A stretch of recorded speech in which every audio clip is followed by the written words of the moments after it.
Denúncias de trabalho escravo pelo Disque 100 aumentaram mais de 60%.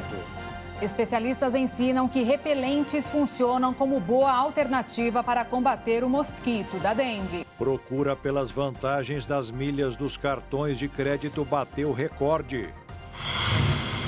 Inteligência artificial apresenta várias oportunidades para a humanidade, incluindo a diminuição da pobreza. Setor alimentício intensifica processos para utilizar menos plástico na produção e contribuir para o meio ambiente. Cientistas e físicos estudam o lançamento de uma espécie de guarda-sol ao espaço para fazer sombra e diminuir o aquecimento da Terra. Força de vontade garantiu que vendedor ambulante chegasse à faculdade para se tornar um advogado. E a determinação do seu Guilherme, que aos 96 anos de idade não encontra resistência para nadar de braçada nas piscinas. Agora, no Jornal das 22.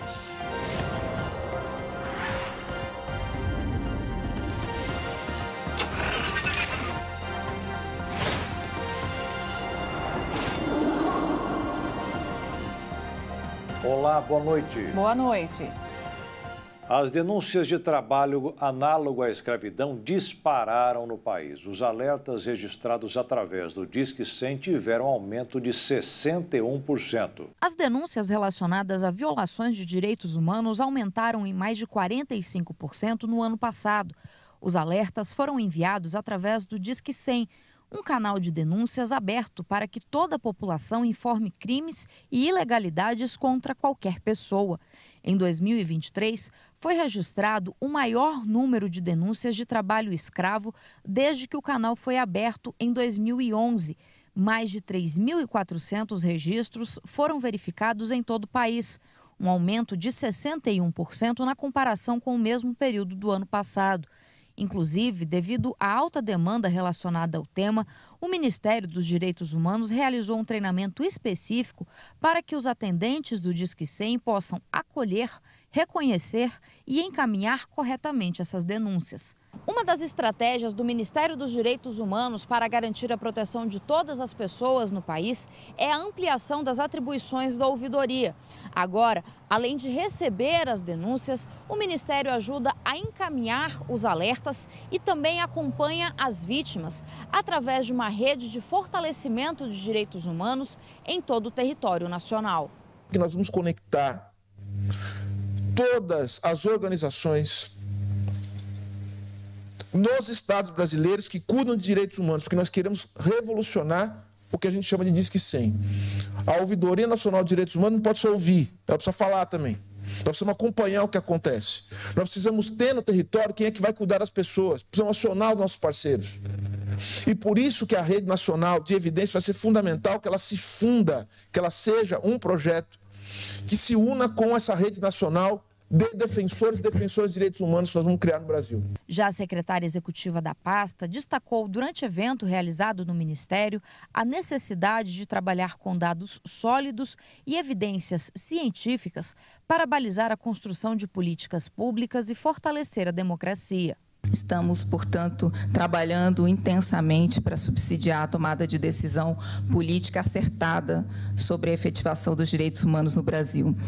E 2024 tem tudo para ser um ano de fortalecimento dessa política. Nós vamos dar continuidade às grandes iniciativas que foram aqui apresentadas, né, o Observa DH e a Rede de Direitos Humanos, a RENED. São iniciativas produzidas em fomento ao desenvolvimento científico e à promoção do uso de dados, indicadores e evidências. Elas são ferramentas que nós consideramos essenciais para o aprimoramento das nossas ações a nível de governo e da própria efetivação da democracia. Afinal, um país que não conhece a sua realidade, especialmente aquela que atravessa os grupos mais vulnerabilizados, é incapaz de promover justiça social. E é com esses mecanismos que nós identificamos os obstáculos, monitoramos ações e buscamos novas e melhores formas de promover a igualdade, a justiça e a dignidade. O Disque 100 é um serviço vinculado à Ouvidoria Nacional dos Direitos Humanos e funciona 24 horas por dia para receber qualquer tipo de denúncia de violações de direitos humanos. A letalidade policial na Bahia cresceu em 2023 e hoje é o estado com o maior número de mortes por intervenções policiais do Brasil. Os dados foram divulgados pelo Ministério da Justiça e Segurança Pública. De acordo com os números, a Bahia apresentou crescimento de 15% na letalidade policial no ano de 2023, em comparação com o ano anterior. Em 2022, foram 1.468 mortes em ações policiais. Já em 2023, 1.689 pessoas morreram. Aumento considerado recorde, desde que os dados começaram a ser apresentados pelo governo do estado da Bahia em 2008. A Bahia, neste momento, é considerado o estado com mais número de mortes em intervenções policiais, seguida pelo Rio de Janeiro, Pará, Goiás e São Paulo. De acordo com o secretário de Segurança Pública do estado da Bahia, esse aumento aqui no estado tem a ver com as ações policiais contra facções criminosas que atuam no tráfico de drogas. Em contrapartida a este aumento no número da letalidade policial, houve redução nos outros números. Os crimes de homicídios dolosos teve redução de 6,4%. Além deste, houve redução também, apesar de pequena, na quantidade de latrocínios, roubos seguidos de morte, também de lesões corporais seguidas de morte e feminicídios. O brasileiro está sentindo o poder de compra diminuir com o passar dos anos. E dá para entender quando a comparação é feita entre o valor do salário mínimo e a variação da inflação. A diferença é de mais de 80%. Você já reparou que a sua lista de compras tem diminuído de alguns anos para cá? O básico, como arroz, feijão, macarrão, leite e açúcar. E os extras, como queijo, carne, biscoito e Danone, já não conseguiam compartilhar o mesmo espaço nos carrinhos de compras. Mas por que será que isso aconteceu? O poder de compra do brasileiro foi corroído quase pela metade entre 2013 e 2023. Isso porque o preço dos produtos nos mercados quase dobrou, enquanto o salário médio anual ficou praticamente estagnado. O Índice Nacional de Preço ao Consumidor Amplo, o IPCA, considerada a inflação oficial do país, subiu 88% em 10 anos. O salário médio anual do brasileiro, considerando o 13º e férias, por sua vez, aumentou cerca de 3% no período. Voltando a falar sobre a ida ao mercado, há 10 anos, se você fosse comprar com R$100, era possível montar uma cesta de 13 produtos básicos. Mas considerando as correções, até o ano passado, os mesmos R$100 não compram metade das mercadorias selecionadas. Em 2013, o quilo do arroz branco tipo 1 era de R$ 2,27. Já em 2023, o preço do mesmo arroz passou para R$ 4,44. Após perceber essa realidade, o cliente trabalhador só tem duas opções: ou desembolsar mais para comprar a mesma quantidade de produtos ou cortar alguns itens da lista de compras. Os especialistas apontam para dois grandes motivos para essa redução no poder de compra do brasileiro: a inflação relevante e a baixa produtividade profissional. Isso porque o Brasil não tem um período deflacionário nos últimos 10 anos, ou seja, ano após ano, os preços de itens compilados pelo Instituto Brasileiro de Geografia e Estatística, o IBGE, subiram e o salário não. Enfim, para que o brasileiro não perdesse o poder de compra, segundo economistas, o salário precisaria ter aumentado aproximadamente 88% no período de 10 anos. Percentual equivalente ao acumulado do IPCA de 2013 a 2023. Na prática, o salário teria que quase dobrar para a pessoa recuperar o poder de compra e conseguir adquirir a mesma quantidade de itens que em 2013. A Agência Nacional de Águas e Saneamento Básico do Governo Federal lançou um estudo sobre o impacto da mudança climática nos recursos hídricos do Brasil. O levantamento mostrou que a oferta de água pode cair mais de 40% na maior parte do país. O estudo, divulgado pela Agência Nacional das Águas, indica uma tendência de redução de mais de 40% na disponibilidade desse recurso em bacias hidrográficas do Norte, Nordeste, Centro-Oeste e parte do Sudeste até 2040. Isso significa que essa diminuição atinge quase todo o país e inclui grandes centros urbanos planos e regiões importantes para a produção agrícola. Esse cenário ainda favorece o aumento no número de trechos de rios intermitentes, que são aqueles que secam temporariamente, especialmente no Nordeste, e afetam a geração hidrelétrica, a agricultura e o abastecimento de água nas cidades afetadas aí por essa situação. Já com relação à região sul do país, o estudo mostra uma perspectiva diferente. A tendência é de aumento da disponibilidade hídrica em 5% até 2040, mas isso vem com maior imprevisibilidade e frequência de cheias e inundações, como as que já vêm acontecendo aí nos últimos anos. O levantamento traz os efeitos das mudanças climáticas para curto, médio e longo prazo e foi apresentado com a ideia de que seja aí uma referência para basear decisões de autoridades, pesquisadores e usuários na busca pela melhor gestão dos recursos hídricos, fontes alternativas de água, uso racional, além de infraestrutura adequada. O lançamento do estudo, que é inédito, ainda deu início à Jornada da Água de 2024, em um evento que reuniu ministros e secretários. O Dia Mundial, que é comemorado em 22 de março no Brasil, tem como tema "A água nos une, o clima nos move". E veja a seguir, inteligência artificial apresenta várias oportunidades para a humanidade, incluindo a diminuição da pobreza. E ainda, a procura pelas vantagens das milhas dos cartões de crédito bateu recorde.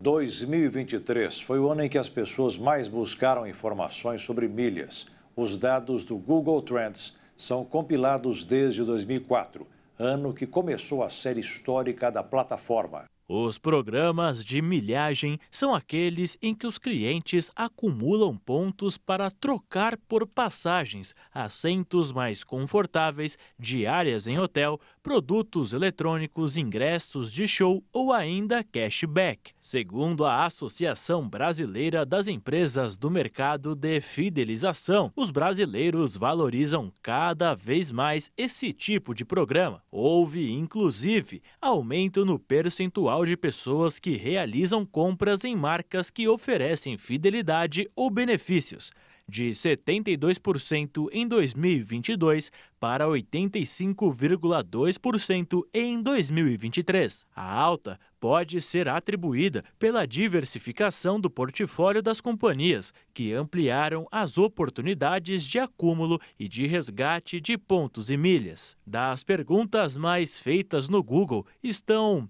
como e onde comprar milhas? Dá para conseguir milhas nas companhias aéreas que têm programas de fidelidade. E como acumular essas milhas? Tem que estar cadastrado em um programa de milhas e dar preferência às compras em parceiros de programas de fidelidade, como aplicativos de transporte, lojas e empresas de aluguel de carros. Tem a opção de também fazer pagamentos com cartões de crédito e débito para acumular, desde que a instituição financeira tenha essa possibilidade. Outra maneira de acumular pontos é se inscrever em clubes de milhas, que funcionam como assinaturas de streaming. Mas aí é necessário pagar uma taxa mensal para receber um número de milhas. Como saber se tenho milhas? Não é algo automático. Antes de viajar, é preciso se inscrever em um programa de milhas e verificar se está valendo a pontuação. Como ganhar milhas com cartão de crédito? Basta verificar se a empresa do seu cartão de crédito possui algum programa que converta seus gastos em milhas ou pontos. Como comprar passagem com milhas? Se você já tiver a quantidade de milhas necessária, pode trocar imediatamente e emitir sua passagem na hora. Se não, é possível trocar uma parte das milhas e completar o pagamento com dinheiro. E por fim, quantas milhas preciso para viajar? Vai depender do destino, dos assentos disponíveis, horários dos voos e do período da viagem. Sempre consulte o site das companhias aéreas para saber a quantidade necessária. A cidade do Rio de Janeiro foi eleita como uma das melhores do mundo para quem quer trabalhar em casa. Conciliar a vida pessoal e a renda para sustentar o lar é um dos principais motivos para as pessoas darem preferência ao trabalho remoto. Para quem trabalha fora das paredes da empresa, com a oportunidade de escolher em qual localidade vai atuar profissionalmente, o mundo abre as portas para variar de clima, cidade e diversão. O trabalho remoto, aquele que o funcionário atua de onde estiver conectado pela internet, tem crescido em todo o mundo, principalmente durante e após o período da pandemia da Covid-19, quando as empresas mudaram as estratégias, colocando muita gente para trabalhar em casa para seguir os decretos de restrição de circulação que tinha como objetivo conter a disseminação do vírus. Hoje, esse tipo de trabalho é também chamado de workation, com uma diferença. É quando une as atividades profissionais a viagens de lazer. Um levantamento elaborado pela IWG, empresa voltada a espaços de trabalho flexíveis, elegeu as cidades como excelentes lugares do mundo para unir esses dois polos. E o Rio de Janeiro está entre as 10 melhores cidades do mundo. A capital fluminense ficou em 6º lugar na lista e se destaca pelo clima, acomodações, transporte e subsistência. Segundo a pesquisa, 88% dos trabalhadores híbridos atuaram de locais distantes de suas sedes em 2022, enquanto 57% estenderam as férias, atuando diretamente dos destinos em que estavam viajando. A pesquisa também apresentou o equilíbrio entre vida pessoal e trabalho, é citado por 76%. Já a possibilidade de passar mais tempo com amigos e familiares foi mencionada por 52%. A primeira colocada no ranking foi Barcelona, por seu cenário cultural, arquitetura e incidência solar abundante. Em segundo lugar, Toronto, com mais de 8.000 restaurantes, atingiu altas pontuações por suas acomodações. A inteligência artificial chegou para ficar. E está praticamente claro que ela poderá causar fortes mudanças em todos os aspectos da nossa vida. Mas a tecnologia poderá além disso, sendo capaz de até mesmo ajudar os países de baixa renda a superarem a pobreza. Anos atrás, era praticamente impossível encontrar qualquer tipo de serviço celular em países de baixa renda. Quando era encontrado, geralmente estava na mão de alguém socialmente importante, mas nada muito bom. Geralmente era um dispositivo pesado, parecido com um tijolo, além de pouco útil. Ou seja, não fazia nenhuma diferença na vida das pessoas. Hoje o cenário é outro. Os dispositivos transformaram vidas em todo o mundo.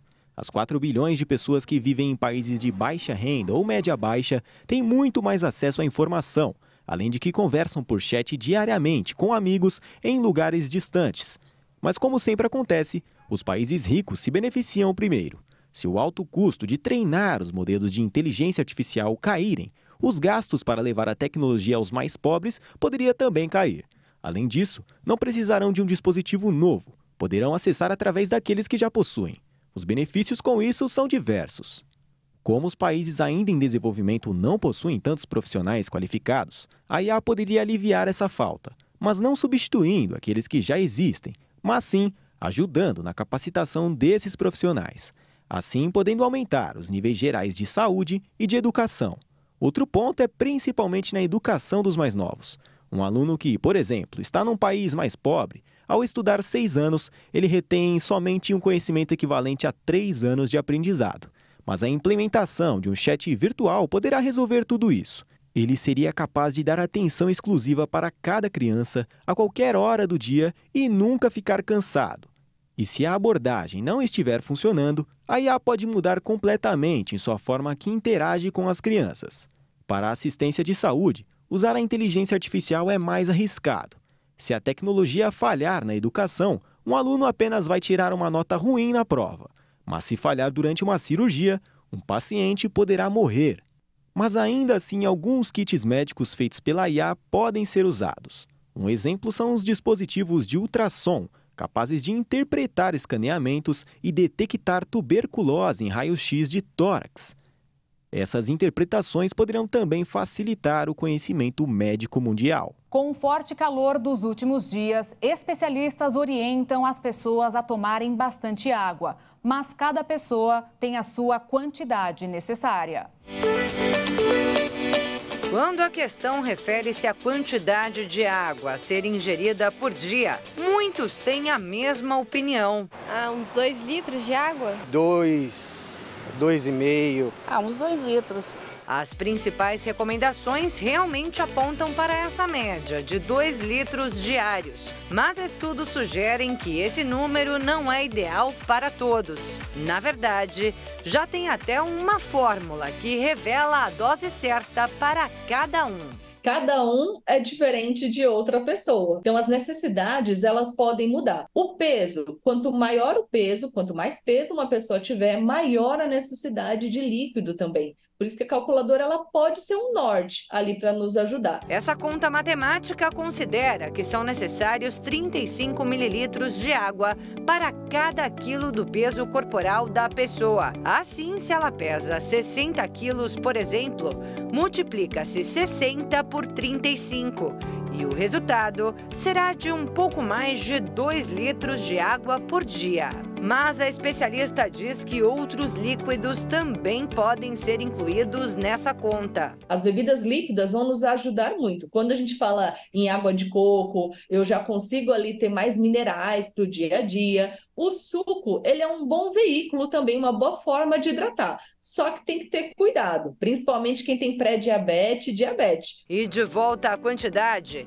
a médica lembra que esse número ainda depende de outros fatores, como o suor. Quando a gente faz qualquer atividade física e aquelas pessoas que transpiram mais, eu preciso repor de 300 a 500 ml por hora de líquido. Então, se você transpira mais, você também tem que se hidratar, para eu conseguir manter o meu equilíbrio. E quando o calor aumenta, também cresce a necessidade de tomar água. Os termômetros marcam 29 graus na capital paulista e registram temperaturas ainda mais elevadas em várias cidades brasileiras neste exato momento. Com esse calorão, somente o consumo adequado de água para evitar a desidratação. Um problema que pode causar secura nos olhos e na boca, cansaço, tontura e até desmaios. A água, ela é o fluido mais importante dentro do nosso corpo. E se eu não consigo repor esse líquido, o meu organismo ele vai pensar o quê? Poxa, se está puxando essa água, eu não vou conseguir manter os níveis de sódio, de potássio, de cálcio, que são minerais que a gente tem também no organismo. Por isso, quem se hidrata regularmente desintoxica o organismo como um todo, regula a temperatura do corpo, tem pele hidratada, lubrifica as articulações e melhora o funcionamento do intestino e dos rins. Quer motivo melhor para começar a se hidratar corretamente? Para quem não tem o hábito, segue a recomendação. Sempre mantenha por perto uma garrafa d'água com a quantidade necessária ao seu organismo ou várias garrafas que somem a sua dose certa. Assim fica mais fácil saber exatamente quanto já tomou e quanto ainda precisa tomar. E utilize alarmes ou aplicativos de celular para lembrar de tomar sempre, de gole em gole, o dia inteiro. Nós precisamos de líquido para manter o nosso equilíbrio. Então, água é o melhor remédio. E ainda hoje, setor alimentício intensifica processos para utilizar menos plástico na produção e contribuir para o meio ambiente. E também, cientistas e físicos estudam o lançamento de uma espécie de guarda-sol ao espaço para fazer sombra e diminuir o aquecimento da Terra.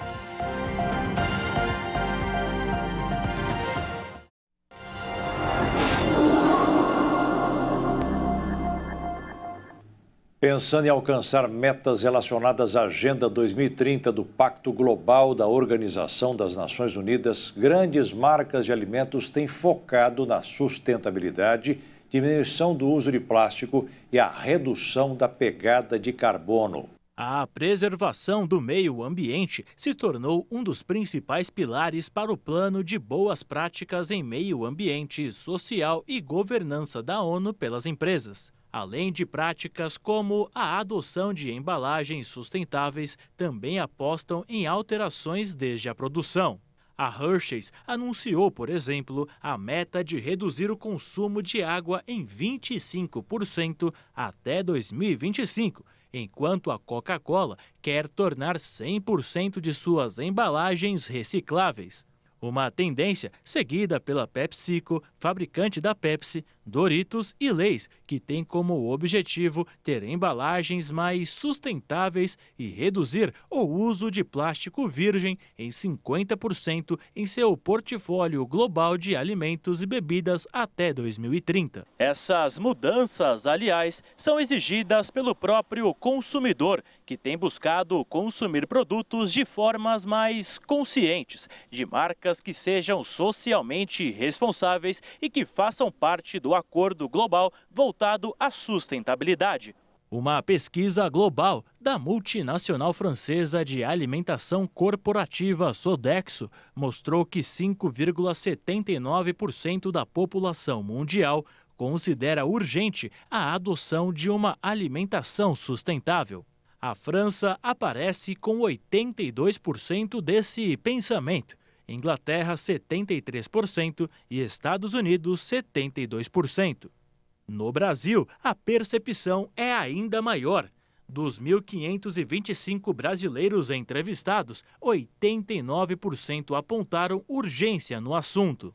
E as mudanças já refletem, em parte, no comportamento de consumo dos brasileiros. 76% afirmam ter reduzido o desperdício de alimento em casa. 60% compram alimentos de produtores e vendedores locais, 49% disseram ter diminuído o consumo de alimentos processados, 46% evitam o uso de embalagens plásticas e 48% consomem produtos sustentáveis sempre que possível. Vale destacar que nos últimos anos a pauta da agenda de boas práticas em meio ambiente, social e governança tem se mostrado uma tendência cada vez mais forte e impulsionado a criação de novas companhias voltadas justamente à preocupação social e ambiental. Companhias como a Frubana, Mercado Diferente, Guxi e Fruta Imperfeita, por exemplo, apostam no desperdício como mote central de seus negócios, ressignificando o consumo para evitar o descarte de alimentos em bom estado, usando a logística e outras tecnologias para evitar o descarte de frutas ou legumes que não são considerados padrões para serem comercializados nos mercados por serem muito grandes, pequenos ou não terem os formatos e cores tradicionais. Porém, a pesquisa global pontuou uma discrepância na percepção das pessoas sobre o que é ou não um alimento sustentável. 56% delas afirmaram que consomem sim produtos de origem sustentável. Contudo, os produtos lácteos e a carne fazem parte de sua rotina alimentar, cenário que tem impacto direto no meio ambiente. A produção de carne bovina, por exemplo, exige muito dos recursos naturais, como o solo e a água, e contribui para a emissão dos gases de efeito estufa. Segundo uma pesquisa recente da Universidade de Oxford, no Reino Unido, se as pessoas que mais consomem carne no país reduzissem a quantidade ingerida por dia, o efeito na redução das emissões de gases do efeito estufa seria o mesmo que retirar 8 milhões de carros de circulação. No Brasil, uma mudança como essa enfrentaria uma grande barreira cultural. 74% dos entrevistados revelaram um consumo regular de proteína animal acima da média global, sendo que 34% não têm o desejo ou a intenção de reduzir o consumo. Segundo a Sodexo, o desafio é mostrar aos consumidores os benefícios das proteínas vegetais, não como substituto, mas como uma alternativa saborosa, atrativa e que pode contribuir com a sustentabilidade do nosso planeta. Diversos astrônomos e físicos estão cogitando enviar para o espaço um objeto para fazer sombra sobre a Terra e assim diminuir o superaquecimento do planeta. A ideia é que ele funcione como um guarda-sol. A principal ideia dos especialistas é criar uma enorme sombra e enviá-la para um ponto distante entre a Terra e o Sol, para bloquear uma quantidade pequena, porém crucial, de radiação solar, o suficiente para combater o aquecimento global. De acordo com os cientistas, se bloquearmos um pouco menos de 2% da radiação solar, seria o suficiente para resfriar o planeta em 1,5 graus Celsius e manter a Terra dentro dos limites climáticos gerenciáveis. Essa ideia não é nova. Ela aparece nas conversas sobre soluções climáticas há anos. Mas à medida em que a crise climática piora, o interesse em sombras solares tem ganhado mais força, com mais pesquisadores apresentando variações. E até mesmo foi criada uma fundação dedicada a promover escudos solares. Um recente estudo liderado pela Universidade de Utah, nos Estados Unidos, explorou a dispersão de poeira no espaço profundo, enquanto uma equipe do Instituto de Tecnologia de Massachusetts estudou a criação de um escudo feito de bolhas espaciais. No verão passado, um astrônomo do Instituto de Astronomia da Universidade do Havaí publicou um artigo sugerindo amarrar um grande escudo solar a um asteroide reaproveitado. Agora, cientistas liderados por um professor de física e diretor do Instituto de Pesquisa Espacial, Asher, no Instituto de Tecnologia Technical Israel, dizem que estão prontos para construir um protótipo de sombra para mostrar que a ideia funcionará. Para bloquear a quantidade necessária de radiação solar, a sombra teria de ter o tamanho de uma Argentina. Essa sombra pesaria pelo menos 2,5 milhões de toneladas, muito pesada para ser lançada ao espaço. Portanto, o projeto teria que envolver uma série de sombras menores. Elas não bloqueariam completamente a luz do Sol, mas lançariam uma sombra ligeiramente difusa sobre a Terra. De acordo com os cientistas, a equipe está pronta para projetar um protótipo de sombra de 30 metros quadrados e está buscando entre 10 milhões e 20 milhões de dólares para financiar a demonstração. Os defensores dizem que um guarda-sol não eliminaria a necessidade de parar de queimar carvão, petróleo e gás, os principais impulsionadores das mudanças climáticas, mesmo que as emissões de gases de efeito estufa provenientes de combustíveis fósseis fossem reduzidas imediatamente a zero. De acordo com uma candidata a doutorado que se concentra na modelagem de modificação da radiação solar no Centro Europeu de Pesquisa e Treinamento Avançado em Computação Científica na França, um guarda-sol seria astronomicamente caro e não poderia ser implementado a tempo dada a velocidade do aquecimento global.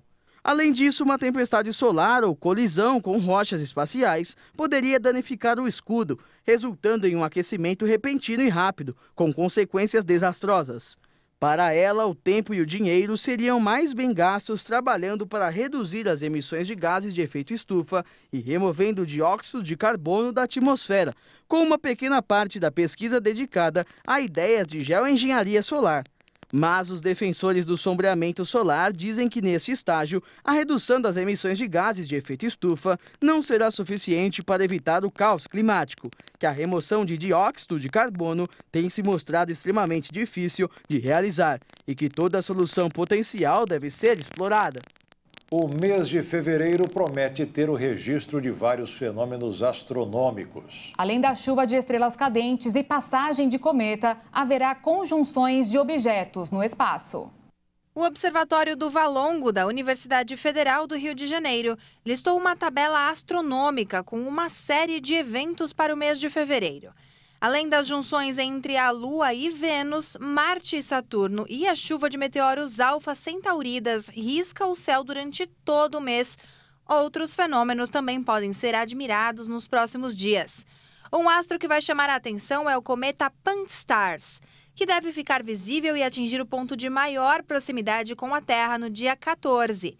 Apesar disso, o máximo brilho será alcançado apenas em março. Para ter a melhor visibilidade do cometa, é recomendado usar binóculos ou pequenos telescópios e ficar distante das luzes das cidades.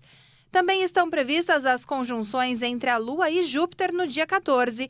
Marte e Vênus também estarão próximas no dia 22, antes do amanhecer. Esses dois astros estarão separados apenas por 0,6 graus, proporcionando um espetáculo único no céu. No dia 28, Saturno e Mercúrio estarão em conjunção com o Sol. Outro fenômeno astronômico esperado é a lua de neve, no dia 24.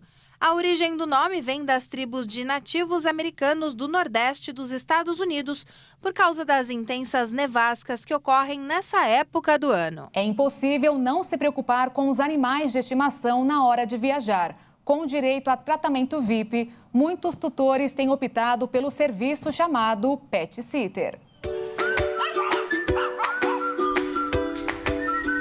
Essa é a Neve e o John. Eles são irmãos e vieram passar alguns dias na casa da Kelly. Mas como assim passar alguns dias? Você já ouviu falar em pet sitter, dog sitter ou babá de cachorro? Essas palavras podem soar novidade, mas estão ganhando bastante popularidade aqui no Brasil. Em Campo Grande, nós encontramos a Kelly. Eu precisava ficar em casa, tinha que ganhar uma renda extra. Aí uma amiga me indicou para dar continuidade no serviço dela, que ela não dava conta da demanda, e foi assim que começou. Kelly trabalha em casa e também atende em domicílio. Ela trata e faz companhia aos pets. Segundo ela, é um trabalho bastante árduo e que acorda de madrugada. Acorda às 4 da manhã. Às 4 da manhã, porque eles acordam com o sol, né? Clareou, eles querem sair. E a gente aproveita mesmo o horário que é mais cedo, um pouquinho mais de madrugada, porque o sol está muito quente, né? Então, para eles aproveitarem o dia, brincar um pouco no quintal, a gente faz sacrifício para eles. Por aqui, o preço da diária vai de acordo com o tamanho do animalzinho. Os maiores também ficam separados dos menores, por questão de segurança. É tanto amor envolvido. Essa é a Sophie, toda dengosa, tem um apelido carinhoso de Tica-Tica. Eu tenho essa, que é a Tica-Tica, e uma pastor alemão, que é minha, de cachorro. E gato, mais 6. Essa aqui é a Meg. Ela costuma se dar muito bem com os visitantes. Já chegou a ter 21 coleguinhas para brincar, mas hoje tem apenas 12. Até perco a conta, porque é um entra e sai. Né? Tô para receber mais um hoje, amanhã mais acho que 3 ou 4. Espaço para eles brincar não falta.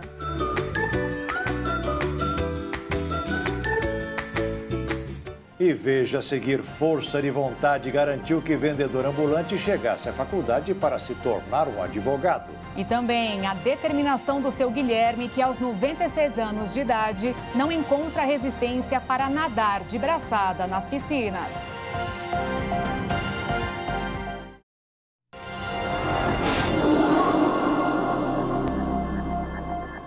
Os barulhos da cidade feitos quando estamos dormindo fazem mais mal do que parece.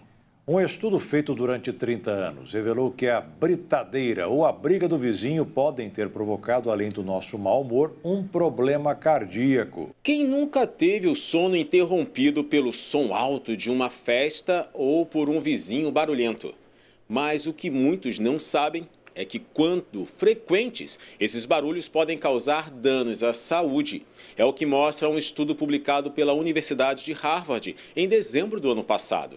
O estudo contou com a participação de 113 mil voluntários, separados em 5 grupos, de acordo com a intensidade dos ruídos próximos às suas residências ao longo dos anos. Os pesquisadores acompanharam os participantes por 30 anos, monitorando o número de voluntários que apresentaram doenças cardiovasculares, como o infarto e acidente vascular cerebral, o AVC. Entretanto, não são apenas os altos barulhos que podem pôr em risco à saúde. Ruídos mais baixos e aparentemente inofensíveis, como o de caminhão de lixo, podem trazer problemas. Isso acontece porque esses ruídos, ainda que não sejam escutados conscientemente, funcionam como fatores estressores para o nosso organismo, provocando um sono fragmentado com múltiplos despertares, impedindo que tenhamos a quantidade ideal de sono profundo. Estudos anteriores já haviam comprovado essa relação para a poluição sonora diurna, mas é a primeira vez que um trabalho científico mostra esse potencial risco também dos ruídos noturnos. Mas como reduzir esses danos? Especialistas esclarecem que não são só barulhos externos que estão fora do nosso controle que podem oferecer riscos. Ruídos de notificações de celular e geladeira são exemplos que estão dentro do nosso alcance. Também são prejudiciais à saúde. A recomendação é tentar reduzir ao máximo esses estímulos sonoros no período do sono, principalmente de eletrônicos e eletrodomésticos. Outras estratégias são o uso do protetor auricular durante o sono e instalar janelas anti-ruído. Para quem não tem condições financeiras de colocar uma janela desse tipo, uma cortina de tecido mais grosso com 2 camadas já ajuda a abafar o som. E complementaram a importância de observar outros fatores que ajudam a ter um sono de boa qualidade, como pouca ou nenhuma luminosidade e uma temperatura agradável no quarto. Agora uma história de persistência e vitória que serve de inspiração para muita gente. O doutor Antônio Furtado, um fluminense natural de Magé, só agora, aos 45 anos de idade, deu início à carreira como advogado. E detalhe, é que para pagar a faculdade, ele vendeu água nas ruas de Fortaleza, no Ceará. Nunca desista dos seus sonhos. Essa é a frase que define a vida do hoje doutor Antônio, mais conhecido como Toninho Furtado. Essa frase aqui, ela me representa muito pelo seguinte, porque anos atrás eu tive depressão generalizada. Então, para mim, assim, é muito bom você conseguir se superar seus limites. Então, eu coloquei essa frase para a frase da minha vida. Na vida e nas redes sociais, ele é inspiração, exemplo de luta e perseverança. Diuturnamente, vem pessoas falando comigo no Instagram, através do direct, me informando que eu sou uma inspiração para elas, que vão começar. E eu sempre digo para continuar, para ter firmeza, sabe? Já teve um amigo que falou para mim, olha, não diga para ninguém que você fez a prova da OAB 8 vezes, porque isso vai te prejudicar na carreira. Mas não prejudicou. Pelo contrário, o tornou símbolo de resistência. Antônio Furtado prestou 8 vezes o exame da Ordem dos Advogados até conseguir passar. Começou a carreira no direito agora, aos 45 anos de idade. E diz que, muito além da remuneração, exerce a nova função com o objetivo de ajudar o próximo. Quando você ajuda uma pessoa a conseguir uma aposentadoria, ou uma criança ali a conseguir um benefício, e você vai na casa dela ali, você não vê móveis, você não vê uma cerâmica, você vê que tem pouca roupa, que a geladeira está vazia, e você consegue um benefício para essa pessoa, você também está se alimentando espiritualmente. Não é só a remuneração física, não é só a remuneração em espécie, mas o que você ganha para com você mesmo. De família humilde, Toninho ingressou na faculdade com quase 40 anos de idade. Conseguiu bolsa de 50%, mas para completar o valor dos gastos que teria com os estudos, ele, que na época trabalhava como ajudante de pedreiro, passou a vender água nas ruas de Fortaleza. Oi, gente. Toninho Furtado aqui, tô aqui trabalhando, vendendo a minha água aqui. De ambulante a advogado. As fotos com beca, diploma e carteirinha da OAB em mãos lembram a trajetória de sucesso do vendedor de água que virou doutor e resolveu inspirar. Todos têm uma história para contar. E quando determinada pessoa conta uma história de vida, uma história de dificuldade, uma trajetória assim que tenha sido muito difícil, eu acredito que tem muita gente que vai estar se espelhando nessa pessoa, como eu já me espelhei em muitas outras pessoas. Então, eu acho que seria um desperdício se eu não contasse a minha história, porque ela pode, mesmo que eu não saiba, ela pode um dia inspirar alguém, ajudar alguém, a pessoa pensar assim, nossa, ele conseguiu com 45 anos de idade, eu posso conseguir também. Agora você vai conhecer uma história motivacional. Nossa equipe de reportagem foi ao interior de São Paulo para mostrar como um senhor de 96 anos de idade conseguiu encontrar no esporte a motivação para a sua saúde e principalmente para a vida. Da capital paulista, foram quase 400 quilômetros percorridos para contar essa história impressionante.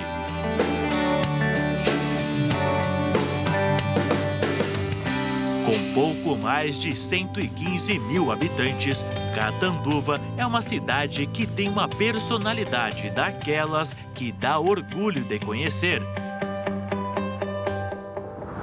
Quem vê o seu Guilherme não tem ideia de sua capacidade, mas é esse senhor que carrega em si um dos maiores exemplos de dedicação e motivação. E a rotina dele começa assim, acordando cedo e preparando as coisas para as atividades. E como todo brasileiro, o seu Guilherme não deixa de tomar um bom café da manhã. Com o café da manhã tomado, agora sim, o ponto-chave dessa história toda começa. Isso porque o seu Guilherme é um atleta assíduo, ou seja, ele tem um compromisso quase que diário com a atividade física. Uma aptidão que se fez presente desde jovem e reflete no que ele é hoje. Se eu não fizesse esporte, eu acho que eu não estava vivo, porque eu faço esporte desde criança. Desde que eu sempre gostei, de praticar algum tipo de esporte. Eu já treinei jiu-jitsu, já treinei boxe quando era criança, quando era mocinho, né? O seu Guilherme tem gás de sobra. Qualquer coisa é válida, desde exercícios na academia e até mesmo a corrida. Eu corro de 2 a 3 vezes por semana. Não gosto muito de correr 3, eu gosto de correr 2 vezes por semana. Agora, a natação e a musculação, eu gosto muito de fazer. E geralmente eu faço. Agora, no verão, eu faço menos musculação e mais natação. Somente aos 60 anos, a natação iria mudar a vida do seu Guilherme. E essa mudança veio com o apoio dos treinadores do clube da época, que viam o seu potencial. E eu falei, bom, então quando eu completar 60 eu vou. Completei 60, tinha uma competição em Araraquara. Aí eu fui nessa competição de Araraquara. Cara, ganhei a competição, ganhei a prova e me animei todo. Aí estou nadando até hoje. De lá para cá, o número de medalhas só cresceu. E chegou a um ponto que o seu Guilherme perdeu as contas. Agora, ele mede suas conquistas pelo peso. Só aqui temos mais de 40 quilos de medalhas. E as competições, somadas à motivação e uma boa alimentação, levaram o seu Guilherme a patamares que nem ele mesmo sabia que era possível. Os recordes sul-americanos e mundiais em suas respectivas categorias passaram a empilhar ainda mais a sua coleção de medalhas. E entre todas elas, as principais estão aqui, que representam os recordes mundiais batidos em 3 categorias diferentes. São as conquistas dos melhores tempos dos 50 e dos 100 metros borboleta e nos 200 metros nado peito. Mas pode ser um engano seu achar que, mesmo com 96 anos, o seu Guilherme pensa em parar. Nada disso. Ele tem até planejamentos para as próximas competições. Agora eu estou me preparando para esse ano aqui bater recorde. Mas também, se não bater, fazer o quê? Então, já que tem competição chegando, por que não acompanhar um pouco do treino do seu Guilherme?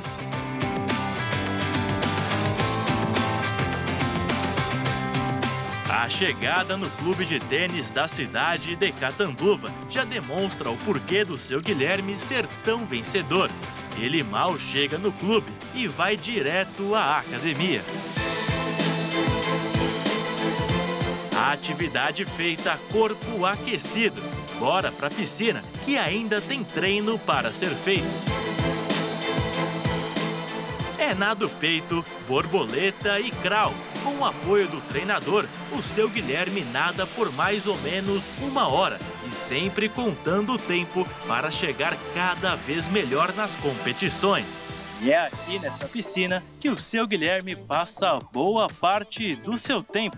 Um ambiente em que ele se sente tranquilo e muito confortável. Seu Guilherme, fala para mim, como você se sente na piscina? Ô Marcos, eu me sinto realizado aqui, rapaz. Isso aqui é uma delícia, isso aqui é uma gostosura. Quer dizer, além do esporte que você faz, o prazer que você sente. E até mesmo o professor de natação fala sobre a relevância de ter alguém como o seu Guilherme na piscina e a importância desse esporte para a saúde, desde a criança até os adultos. A natação ajuda a desenvolver tudo. Como a gente fala, é o esporte mais completo que existe. Então ela vai ajudar a criança a desenvolver não só a respiração, mas como tônus muscular, vai desenvolver o crescimento. Às vezes a criança tem algum probleminha, alguma coisa para crescer mesmo, ela vai ajudar essa criança a crescer, a se desenvolver mais, e não só fisicamente como mentalmente. E o seu Guilherme é uma referência nesse sentido. Unir o bem-estar do corpo com a mente é um ponto essencial para uma vida mais longa e saudável. Eu costumo conversar com Jesus e eu acho que ele me protege muito, eu sou muito protegido. Seu Guilherme, definitivamente chegar nessa idade não é para qualquer um.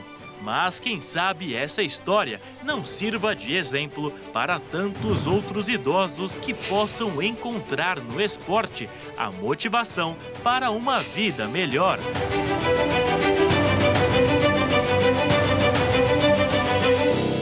E o Jornal das 22 termina aqui. Obrigada pela sua companhia, um ótimo fim de noite, início de semana para você e até amanhã. Uma boa noite, fique na paz.